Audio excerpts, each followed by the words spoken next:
Let me read to you a passage from the 15th chapter of St. Matthew's Gospel, verses 29 to 37.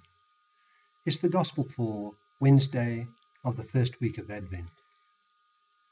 St. Matthew writes, Jesus left there and went along the Sea of Galilee. Then he went up on a mountainside and sat down. Great crowds came to him, bringing the lame, the blind, the crippled, the mute, and many others, and laid them at his feet, and he healed them. The people were amazed when they saw the mute speaking, the crippled made well, the lame walking, and the blind seeing, and they praised the God of Israel. Jesus called his disciples to him and said, I have compassion for these people. They have already been with me 3 days and have nothing to eat. I do not want to send them away hungry, or they may collapse on the way. His disciples answered, Where could we get enough bread in this remote place to feed such a crowd? How many loaves do you have? Jesus asked. 7, they replied, and a few small fish. He told the crowd to sit down on the ground. Then he took the 7 loaves and the fish, and when he had given thanks, he broke them and gave them to the disciples, and they in turn to the people. They all ate and were satisfied. Afterwards the disciples picked up 7 basketfuls of broken pieces that were left over. That's from Matthew chapter 15, verse 29 to 37.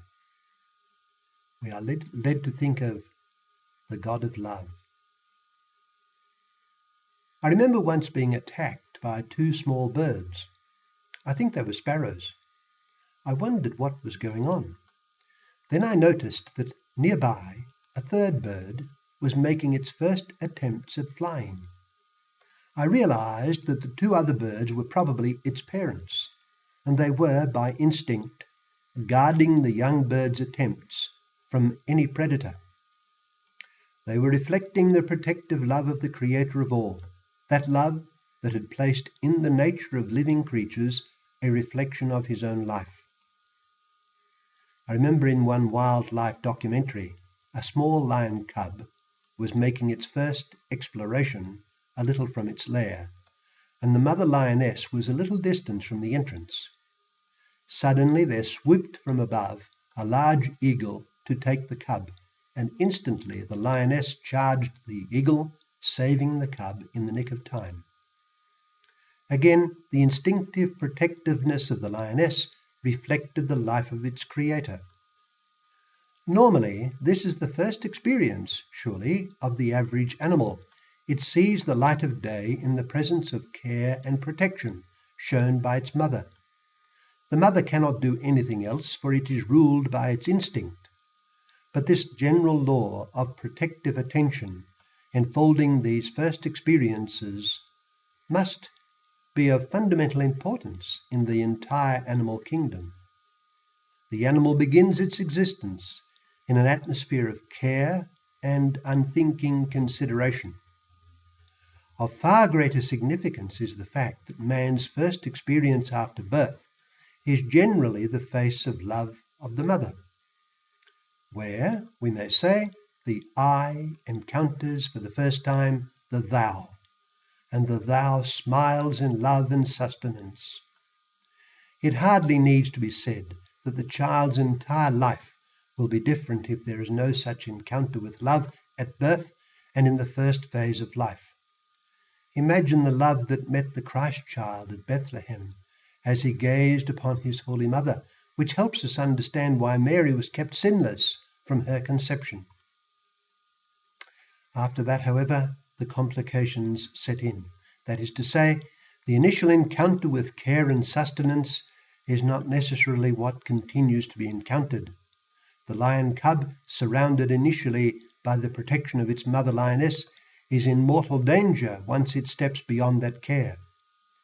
The child will inevitably meet a lot of indifference and perhaps cruelty during life. The question naturally arises in the heart of man, whence does all this come? The world, including myself, need not exist, and yet it does.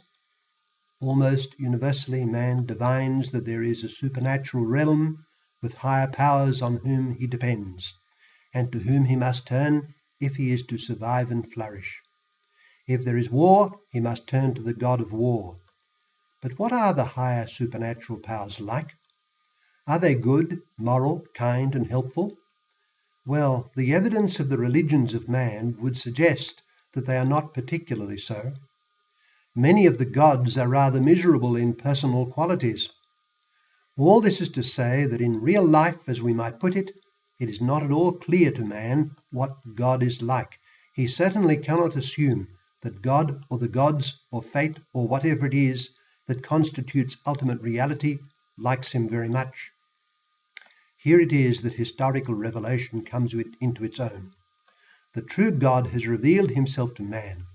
He revealed himself progressively to his chosen people through the prophets. And what became progressively clear is that the one God of all is rich in love and compassion. He is almighty and he is merciful. All of this brings us to our gospel today from Matthew chapter 15, verse 29 to 37, in which the Son of God shows that he has a heart of compassion for those in need.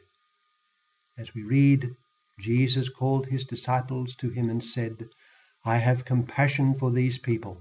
They have already been with me 3 days and have nothing to eat. I do not want to send them away hungry." The all-merciful and powerful Christ is the image of the unseen God. In our gospel scene I read, great crowds came to him, bringing the lame, the blind, the crippled, the mute, and many others, and laid them at his feet, and he healed them. In Jesus Christ is to be found every heavenly blessing.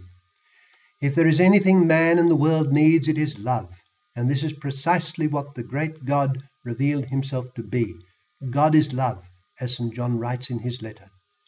This is the good news for which man hungers, if only he will recognize it. God is the answer to man's need, the one for whom we long.